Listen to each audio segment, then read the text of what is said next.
कभी सोचा है कि एक कॉम्प्लेक्स मशीन को कैसे पता चलता है कि उसे कब रुकना है, कब चलना है या कब क्या करना है? तो चलिए आज इसी बात की तह तक चलते हैं। हम एक असली प्रोग्रामिंग मैनुअल के जरिए किसी मशीन के दिमाग के अंदर झांकेंगे और समझेंगे कि उसे कमांड्स कैसे दिए जाते हैं। तो सबसे बड़ा सवाल यही आता है। देखिए, कोई भी प्रोग्राम सिर्फ इंस्ट्रक्शंस की एक सीधी साधी लिस्ट नहीं होता। उसे अचानक आने वाली सिचुएशंस को हैंडल करने और अपने दम पर फैसले लेने में सक्षम होना चाहिए। तो सवाल यह है कि हम ऐसा करते कैसे हैं। और यहीं पर प्रोग्राम कंट्रोल का कॉन्सेप्ट सामने आता है। सोचिए कि एक प्रोग्राम एक सिंपल रेसिपी की तरह है, जिसमें एक के बाद एक स्टेप्स दिए गए हैं। लेकिन तब क्या होगा जब हमें कुछ ज्यादा कॉम्प्लेक्स चाहिए? मतलब अगर कोई प्रोग्राम सिर्फ एक सीधी लाइन में ही चल सकता है तो वो बहुत काम का नहीं है ना? उसके फ्लो को कंट्रोल करने और उसे स्मार्ट बनाने के लिए हमें कुछ खास इंस्ट्रक्शंस की जरूरत पड़ती है। चलिए देखते हैं कि ये क्या हैं। तो हमारी टूलकिट का सबसे पहला और सबसे ज़रूरी टूल है वो इंस्ट्रक्शंस जो कोड के एक हिस्से को रोकने के लिए कहते हैं। इन्हें आप प्रोग्राम के ट्रैफिक सिग्नल्स की तरह समझ सकते हैं। तो ये ब्लॉक इन इंस्ट्रक्शन आखिर करता क्या है? ये असल में एक सिग्नल है कि एक छोटा काम या सब टास्क खत्म हो गया है। ये कहता है मेरा काम हो गया, अब कंट्रोल वापस ले लो, और कंट्रोल को वापस मेन प्रोग्राम को सौंप देता है।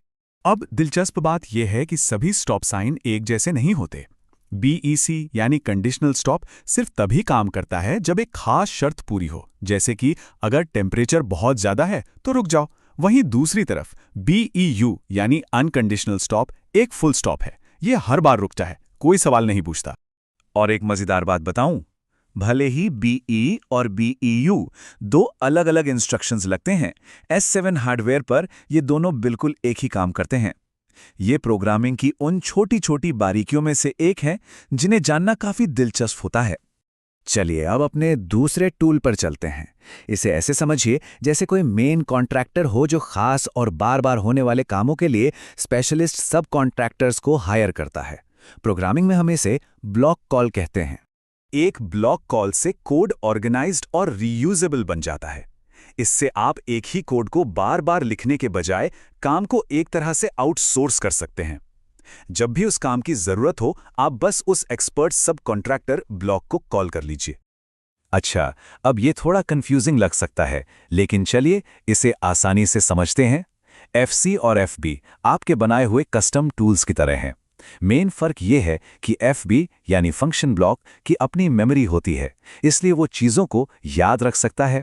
वहीं एसएफसी और एसएफबी सीमेंस के दिए हुए रेडीमेड टूल्स हैं जो मेमोरी के साथ या उसके बिना आते हैं।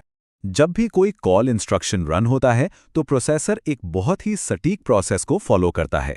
ये याद रखता है कि कहाँ वापस आना है, नए काम के लिए एक वर्कस्पेस बनाता है, उस काम को पूरा करता है और फिर ठीक वहीं लौट आता है जहां से शुरू किया था। सब कुछ स्मूथली चलता रहे, इसके लिए ये एक बहुत ही सिस्टमैटिक तरीका है। और यही चीज कॉल को इतना पावरफुल बनाती है। ये सिर्फ काम सौंपता नहीं है, बल्कि उसे करने के लिए खास इंस्ट्रक्शंस और डेटा भी दे सकता है। इससे रीयूजेबल कोड अविश्वसनीय रूप से फ्लेक्सिबल हो जाता है। वैसे यूसी और सीसी जैसे सिंपल कॉल भी होते हैं, लेकिन वो पैरामीटर्स पास नहीं कर सकते। और अब बात करते हैं हमारी टूलकिट के एक बहुत ही पावरफुल टूल की, मास्टर कंट्रोल रिले या MCR। ये एक जबरदस्त कंट्रोल मैकेनिज्म है, लेकिन इसका इस्तेमाल बहुत सावधानी से करना पड़ता है।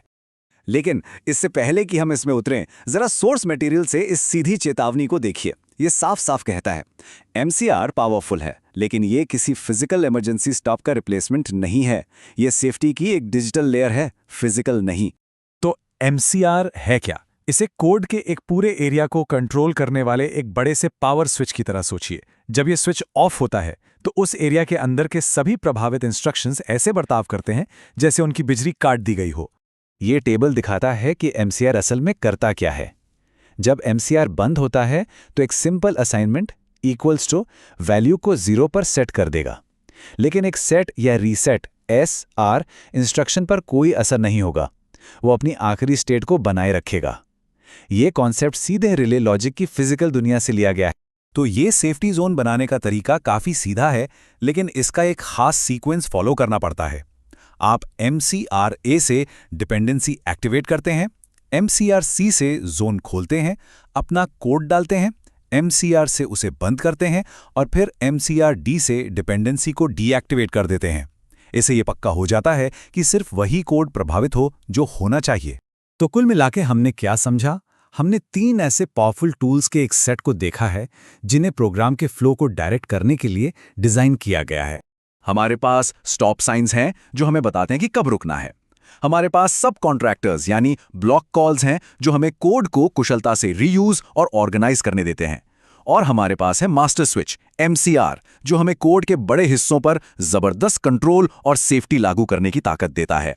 देखिए, सबसे जरूरी बात यह है कि यही वो टूल्स हैं जो हमारे चारों ओर मौजूद सोफिस्टिकेटेड ऑटोमेशन को मुमकिन बनाते हैं। एक सिंपल रेसिपी से एक स्मार्ट एडेप्टेबल सिस्टम तक जाने का यही रास्ता है, एक ऐसा सिस्टम जो बदलती हुई परिस्थितियों पर रिएक्ट कर सके।